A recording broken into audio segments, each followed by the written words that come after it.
I'm no longer a slave to fear. I am a child of God.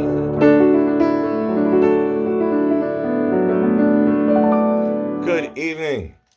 Tonight, I'm doing some studying, and I am in the book of Philemon. Philemon is one of the shorter Pauline epistles. In my Bible right here, you can see it starts here, not even at the total top of the page, sort of in the upper half, and then goes to the next page and ends right there. It would probably take under 10 minutes to read this epistle of Paul to Philemon. Who is Philemon? Philemon was one of the organizers of the church in Colossae. It is thought that Paul wrote these letters, Colossians and Philemon, from jail around the same time. This letter revolves around a man named Onesimus. But who is Onesimus? Well, Onesimus is Paul's cellie. They're both in jail together.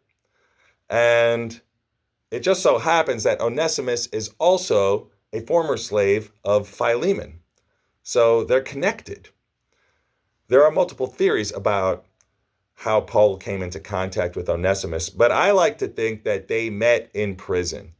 And I think that Onesimus walked into Paul's cell and was complaining about this guy Philemon, who he had to run away from, and they had all of this tension. And Paul is thinking, Philemon, I know a guy by that name. In fact, I'm writing a letter right now to him, and he's running the church in Colossae. Could this be the same guy? How could that possibly be?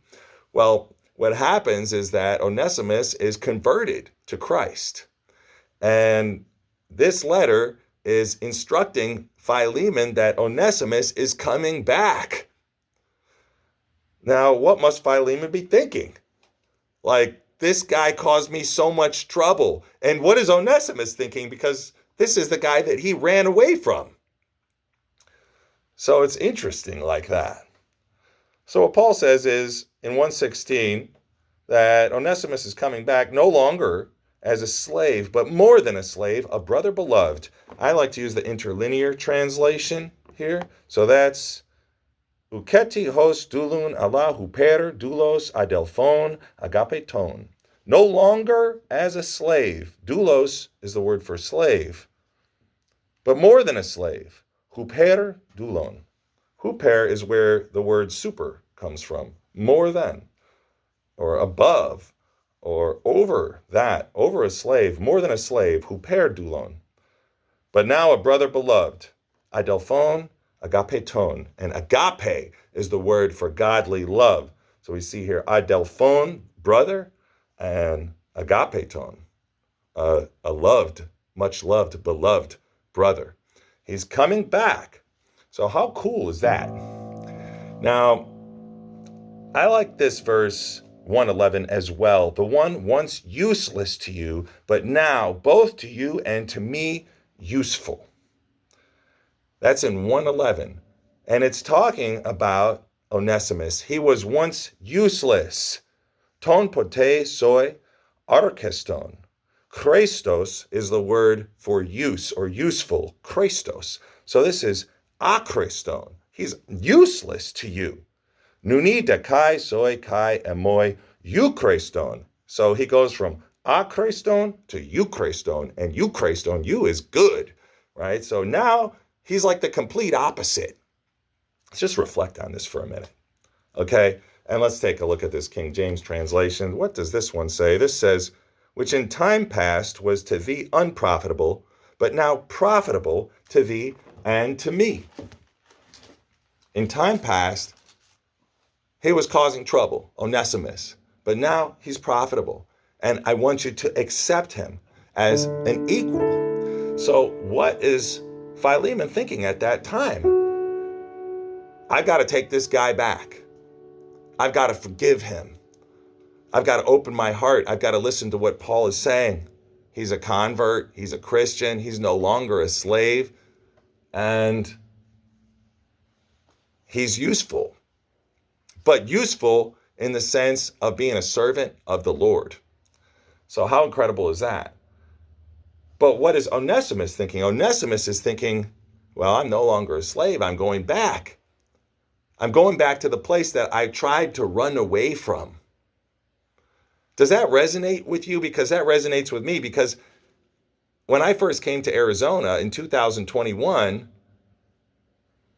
I tried to leave this place and I went elsewhere. And then somehow, by this strange turn of events, I ended up back exactly where I was before. And I've always thought that God led me back here.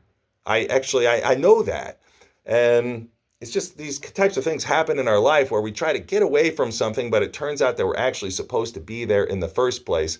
But God does work on us and then returns us to that place. And it's like this confirmation where it's like, well, I was supposed to be here, but now I'm ready. And I love the way that the Lord works like that. But did Philemon take Onesimus back? That's what I thought after reading. I said, well, did he take him back? I mean, what happened? The Bible doesn't say. Okay. But there is a reference to an Onesimus in the writings of Ignatius. And Ignatius worked closely with the Apostle John in the early church days. And according to Ignatius, Onesimus was a bishop in Ephesus. And it is also thought that Onesimus was instrumental in the collection of some of the Pauline epistles, and that without him, these letters, they could have been lost. I just think that it's incredible that this man that was once running away as a slave gets completely turned around in jail, becomes Paul's cellmate, goes back. Now he's brought out of his former situation. He's forgiven. And then he ends up becoming instrumental to the collection of what became the Bible. How cool is that? And then Philemon also able to forgive him and to put aside any arrogance that he had, right? Which must have been an exercise in humility for him, certainly.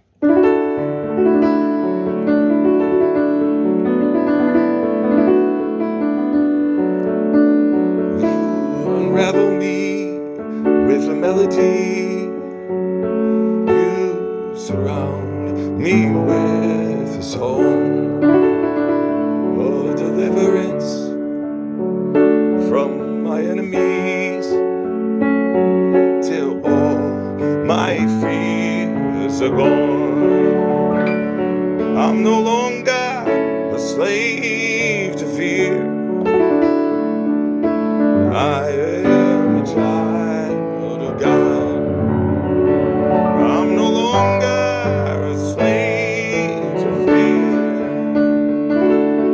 I am a child of God.